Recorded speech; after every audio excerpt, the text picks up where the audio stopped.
Well, Bob, what do we got back here? Some historic? Well, Come on, show me. When I got to El Paso, Michael said he'd take me out to see Bob, a farmer that had been a dirt track racer and a drag racer for many years. I have to go around and open the door, but it's a. When I worked at Asarco, I worked there for 20 years as a mechanic, and naturally I'd look at the paper and the used cars and stuff, and they had a watch so you don't trip there.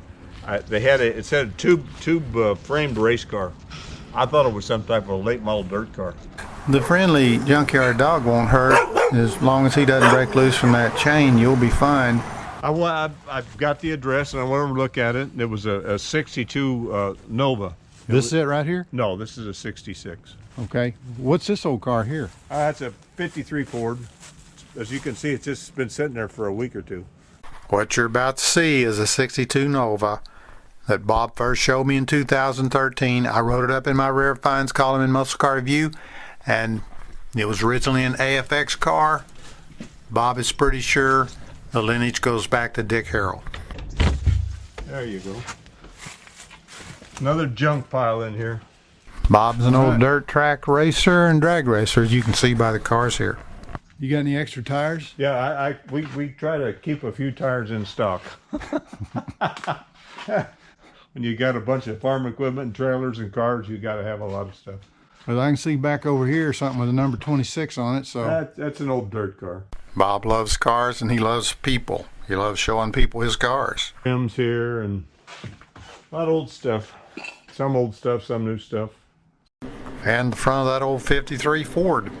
Okay, but the big deal is back here. This. Yeah, it's a 62 Nova, and it's an old drag car. It has one of the Bill Thomas straight axle kits on the front. Later, I found a photo online of a 62 Nova lettered on the rear quarters with Dick Harrell and Bill Thomas race cars. They had redid the back fender wells on it. They had moved the motor back. They had taken the dashboard and completely made it like it never had any gauges in it. It has a monolith spring on it, and it's been arched out for the big tires. It had a roll bar in there that they cut out. And what makes you think the heritage is Dick Harrell? After I got on the trailer, I asked the gentleman, I said, "Where did you get this from?" He says, I got it from a man named Richard Harrell. He worked with Nicky Automotive, and he used to come here and race here, and it originally came through him or belonged to him. At one time, it was raced under the name Lobo. Bob thinks it was Psycho before that. And then there's the Dick Harrell name that came up. So what was this old race car originally? Next, I turn on my lights so we could have a look inside the old car. All the while, we're walking on old boards, and I'm a little bit worried that I might step on a nail. Hey, that junkyard dog's just a bump in the road. Or do you just want to open up the garage door and find yourself a Superbird sitting there you drag off? And there's where you can see where they had a roll cage bolted in there, welded in there. That's what they used to do then. See where it was right here. You can see the pipe. You see a pipe here? See here? Had a pipe here, okay. And then some other pipe there. And this is all, believe it or not, they weren't too worried about the weight in the back. This is all real heavy diamond plate steel. Yeah. And then they took all this and they made all this to where Wait, move the camera out there. Okay. Yeah, then do what now? They redid this so it didn't have any of the stuff in it. This is all like done, and then this was all moved back because everything was moved back. The ejectors were right here. Probably not a backyard job. At that time, he had already passed away in a funny car, and I didn't really think much of it. And so this could be a historic car, but there's a lot of work to be done when you look at these cars and track the heritage, right? Yes, sir. Now, you said a shotgun blast in the trunk. What do you mean by that? I mean in the roof. I think it's either in the trunk or in the roof. It's not there. Right there. By golly. Either that or it flipped over, or maybe the drive shaft. I don't know. It looks like a shotgun blast to me. or maybe the. So we're trying to figure out what is this car, right? We don't know, do we?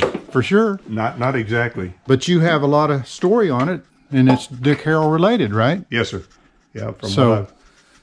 From what I've understood, he did a lot of racing down here. Even Dan Blocker, the guy from Haas, he was from Carlsbad too. He was a school teacher there. They were buddies. Even he used to race down here. You talking about Dan Blocker from the Bonanza, who yes, was sir. Haas on the show? Yes, sir. And who had a Z16 Chevelle in '65, right? Yes, yeah. Plus he did some racing as well, from what I understand, some drag racing. And now there's a serial number or something on it somewhere. Yes, there that is. Might help. It's got a VIN number. How can we get to that? It's on the other door, but it's intact.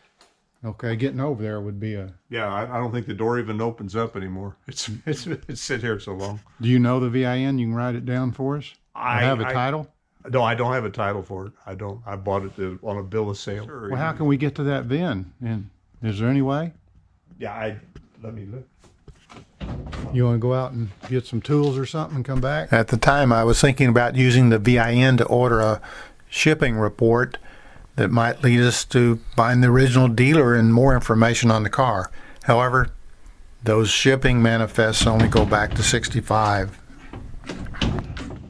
And this is a '62 model, of course.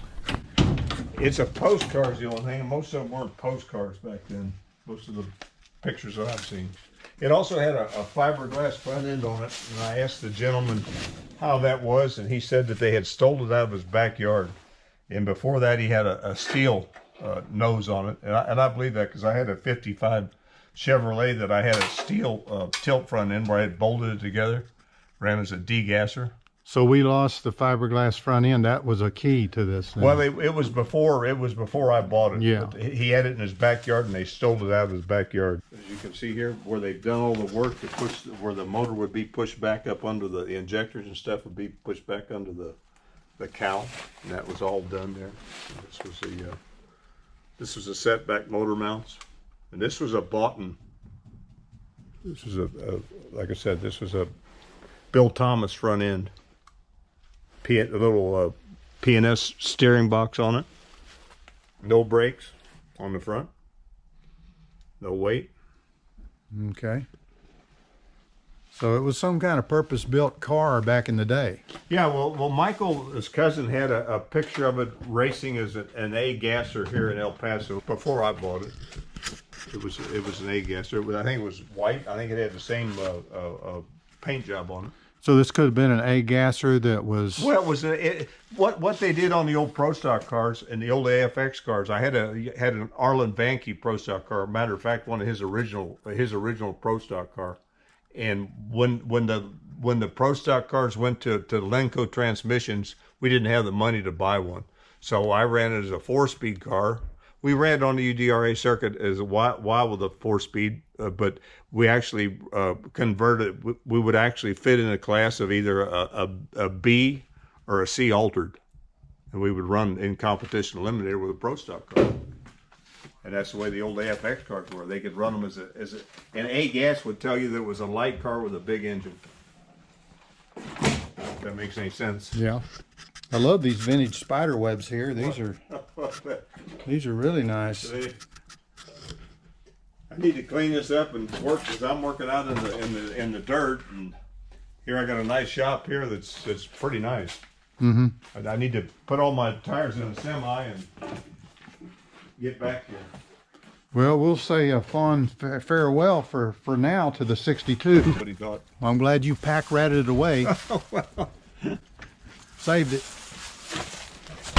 Pretty hard to run out of. Posterity, whoever those posterity are. Watch those getting through this. What is this tree? No, these are just Siberian elm.